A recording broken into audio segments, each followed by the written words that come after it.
सिंधु घाटी सभ्यता, जिसे हड़प्पा सभ्यता भी कहा जाता है, दुनिया की सबसे रहस्यमयी और प्राचीन सभ्यताओं में से एक है।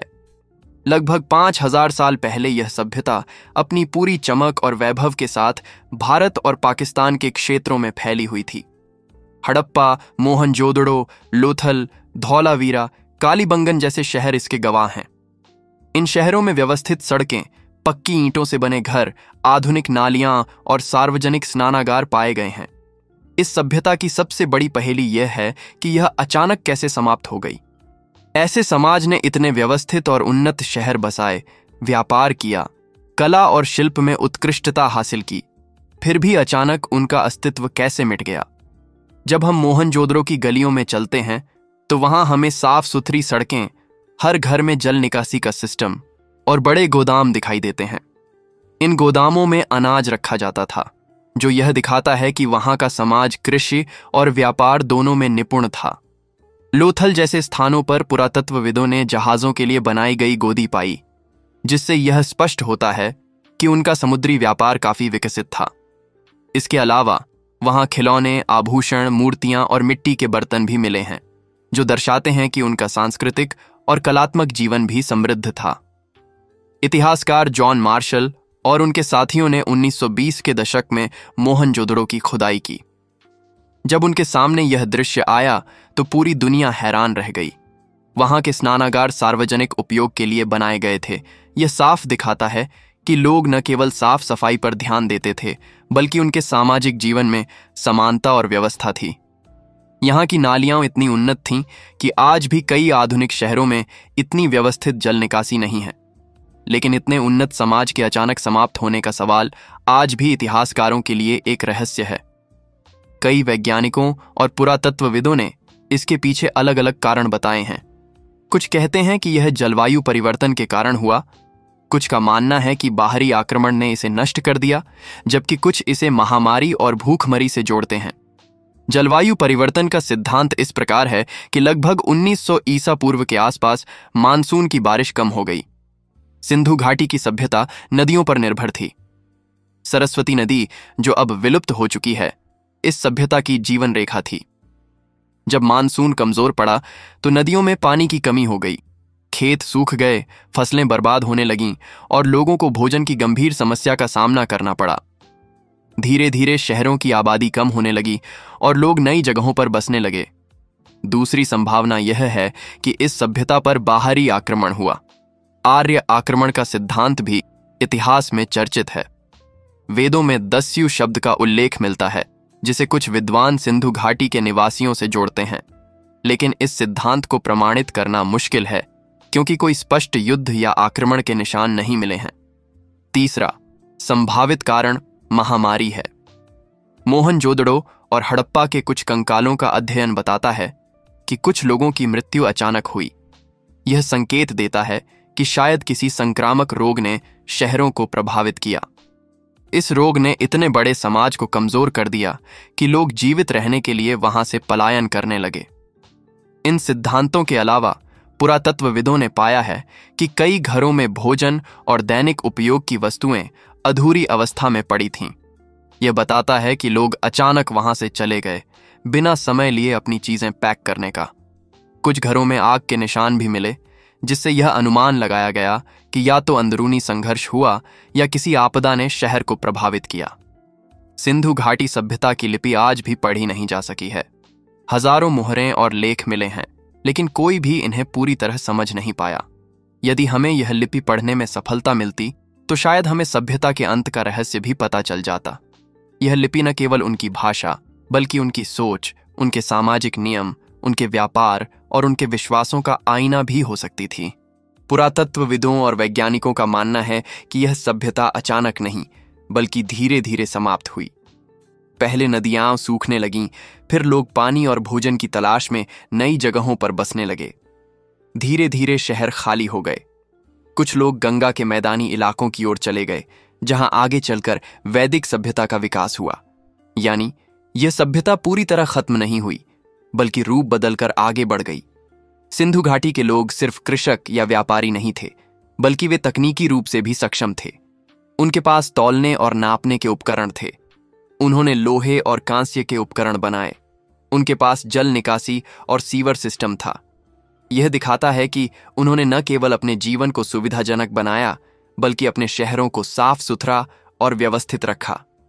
उनके सामाजिक और तकनीकी ज्ञान की तुलना आज के कुछ आधुनिक शहरों से की जा सकती है। इसके अलावा उनका व्यापार काफी विकसित था। मोहनजोदड़ो और लोथल में मिले आभूषण, मोती और मिट्टी के बर्तन यह दर्शाते हैं कि उनका व्यापार न केवल स्थानीय बल्कि अंतर्राष्ट्रीय स्तर पर भी था। यह सभ्यता समुद्री व्यापार में भी दक्ष थी।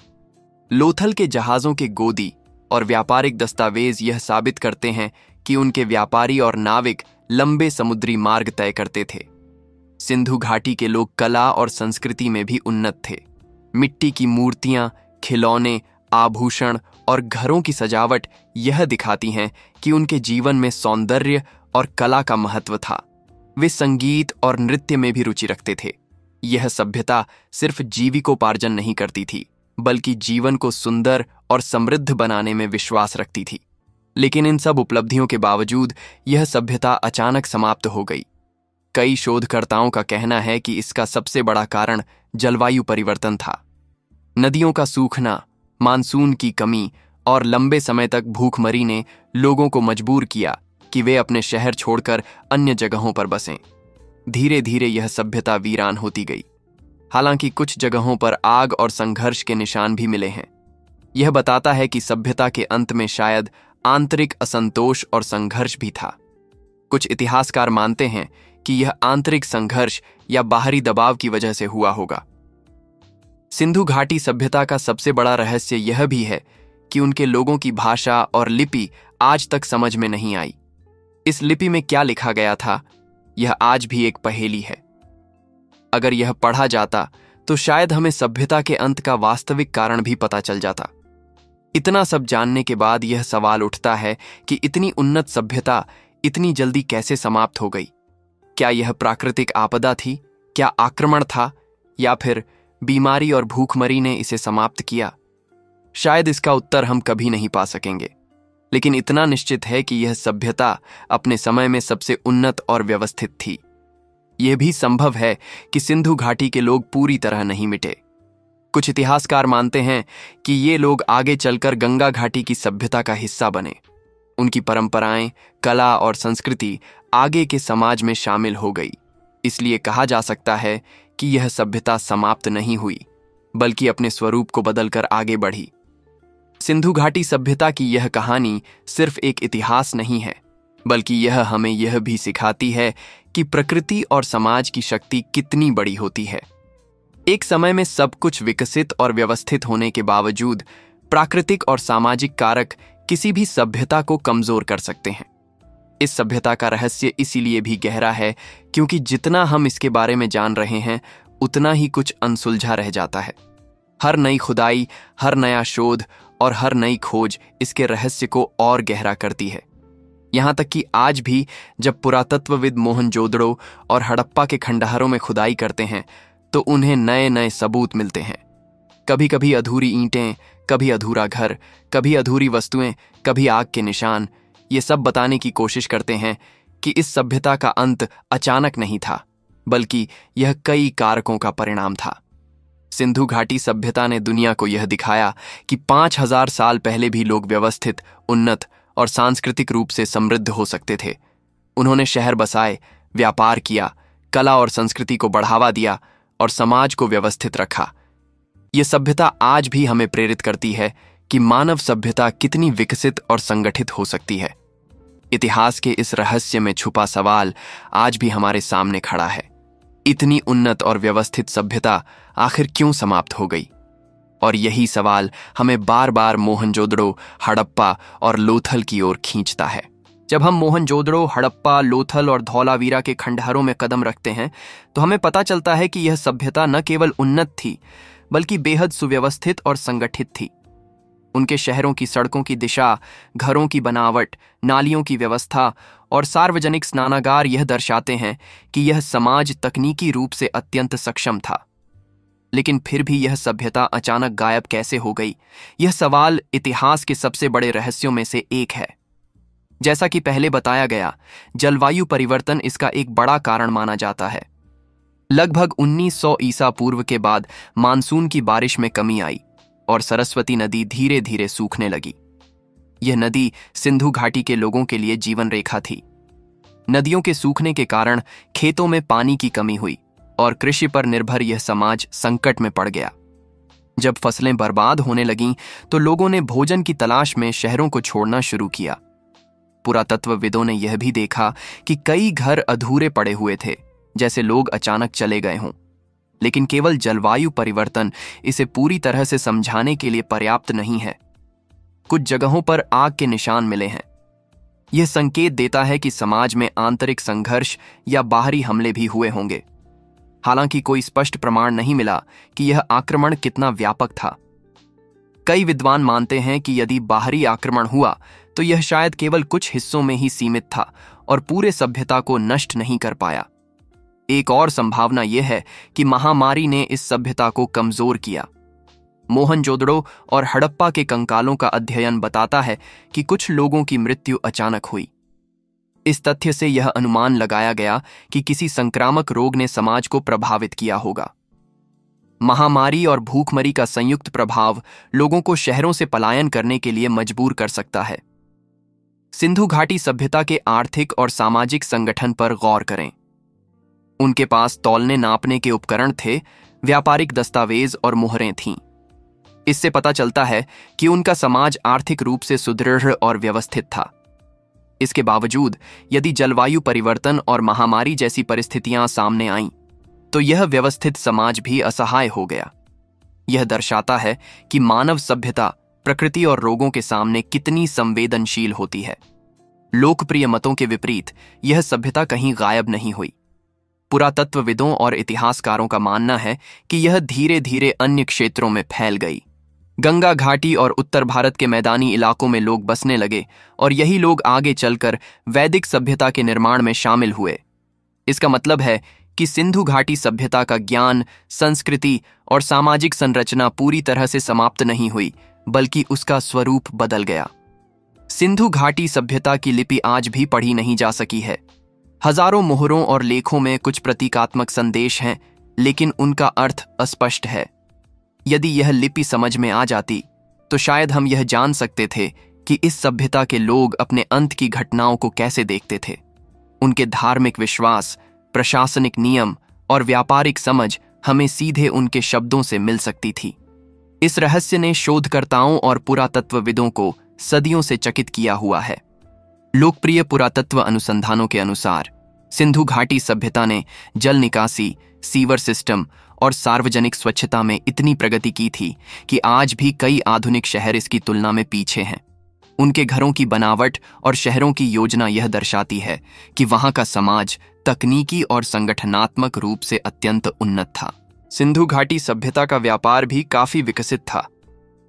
मोहनजोदड़ो और लोथल में पाए गए आभूषण, मोती और मिट्टी के बर्तन यह दर्शाते हैं कि यह समाज अंतर्राष्ट्रीय व्यापार में भी निपुण था। लोथल के गोदी में बने जहाज और व्यापारिक दस्तावेज यह साबित करते हैं कि उनके व्यापारी समुद्र और नदी मार्गों के माध्यम से दूर दराज के क्षेत्रों तक पहुंचते थे। यह सभ्यता केवल कृषि और शिल्प तक सीमित नहीं थी, बल्कि इसका समुद्री व्यापार भी अत्यंत सक्रिय था। उनकी कला और संस्कृति भी अत्यधिक उन्नत थी। मिट्टी की मूर्तियां, खिलौने, आभूषण और घरों की सजावट यह दर्शाती है कि इस सभ्यता में जीवन को सुंदर और सांस्कृतिक बनाने का महत्व था। यह समाज केवल जीविकोपार्जन नहीं करता था, बल्कि कला, संस्कृति और सौंदर्य को जीवन का हिस्सा मानता था। उनके द्वारा बनाई गई मूर्तियां और खिलौने आज भी उनके सांस्कृतिक और कलात्मक स्तर को दिखाती हैं। सिंधु घाटी सभ्यता का सामाजिक जीवन भी आकर्षक था। उनके स्नानागार सार्वजनिक उपयोग के लिए बनाए गए थे। इसका मतलब है कि समाज में समानता और सहयोग की भावना थी। नालियां और जल निकासी की व्यवस्था यह दर्शाती है कि वे न केवल व्यक्तिगत स्वच्छता पर ध्यान देते थे, बल्कि पूरे शहर की सफाई और व्यवस्था पर भी विशेष ध्यान देते थे। यह सभ्यता अपने समय में सामाजिक और तकनीकी दृष्टि से अत्यंत उन्नत थी। इस सभ्यता के अंत का रहस्य केवल प्राकृतिक आपदा या बीमारी तक सीमित नहीं है। इसका एक कारण यह भी हो सकता है कि सभ्यता के भीतर ही सामाजिक असंतोष और आंतरिक संघर्ष बढ़ गए थे। कुछ घरों में आग के निशान और अधूरी वस्तुएं यह संकेत देती हैं कि शायद समाज में आंतरिक तनाव और विघटन शुरू हो गया था। ऐसे समय में यदि प्राकृतिक आपदा और बीमारी भी सामने आती तो समाज का पतन अवश्य हुआ होगा। वैज्ञानिक अनुसंधान बताते हैं कि जलवायु परिवर्तन के कारण नदियों का सूखना, मानसून की कमी और कृषि संकट ने लोगों को मजबूर किया कि वे शहरों को छोड़कर अन्य क्षेत्रों में बसें। यह प्रक्रिया धीरे धीरे हुई, इसलिए यह कहा जा सकता है कि सिंधु घाटी सभ्यता अचानक समाप्त नहीं हुई, बल्कि यह धीरे धीरे नए रूप में विकसित हुई। सिंधु घाटी के लोग केवल तकनीकी रूप से सक्षम नहीं थे, बल्कि उनका समाज आर्थिक, सामाजिक और सांस्कृतिक रूप से भी संतुलित था। उनके पास व्यापार, कृषि, कला, शिक्षा और प्रशासन का संतुलित मिश्रण था। यह सभ्यता इस बात का प्रमाण है कि 5000 साल पहले भी मानव समाज तकनीकी और सामाजिक रूप से अत्यंत उन्नत हो सकता था। सिंधु घाटी सभ्यता के अंत के कई रहस्य आज भी अनसुलझे हैं। हर नई खुदाई और शोध इस रहस्य को और गहरा करता है। अधूरी ईंटें, अधूरे घर, आग के निशान और बिखरी हुई वस्तुएं यह बताती हैं कि सभ्यता धीरे धीरे समाप्त हुई, लेकिन इसके लोग पूरी तरह मिटे नहीं। उन्होंने नई जगहों पर बसकर अपनी संस्कृति और ज्ञान को आगे बढ़ाया। आज भी मोहनजोदड़ो और हड़प्पा के खंडहरों में हर कदम पर यह एहसास होता है कि यहाँ कभी कितनी उन्नत और व्यवस्थित सभ्यता रही होगी। ये सभ्यता हमें यह भी सिखाती है कि प्रकृति, जलवायु और सामाजिक परिस्थितियां किसी भी उन्नत समाज को प्रभावित कर सकती हैं। सिंधु घाटी सभ्यता का रहस्य केवल उनके अंत तक सीमित नहीं है, यह हमें यह भी सिखाता है कि सभ्यता का ज्ञान, संस्कृति और तकनीकी उपलब्धियां हमेशा जीवित रहती हैं, भले ही उनका मूल स्वरूप बदल जाए। उनके लोग धीरे धीरे अन्य क्षेत्रों में फैल गए और उनकी परंपराएं, कला और तकनीकी ज्ञान नए समाजों में शामिल हो गया। इतिहासकार और पुरातत्वविद आज भी इन खंडहरों में खोज जारी रखते हैं। हर नई खोज हमें इस सभ्यता की उन्नति और उसके पतन के बारे में नए तथ्य देती है। यह सभ्यता यह प्रमाणित करती है कि मानव समाज अत्यंत उन्नत हो सकता है, लेकिन प्राकृतिक और सामाजिक कारकों के कारण किसी भी समय कमजोर भी हो सकता है। सिंधु घाटी सभ्यता का रहस्य आज भी इतिहासकारों और वैज्ञानिकों को चुनौती देता है। यह हमें यह सोचने पर मजबूर करता है कि इतने उन्नत और व्यवस्थित समाज के पतन का वास्तविक कारण क्या था।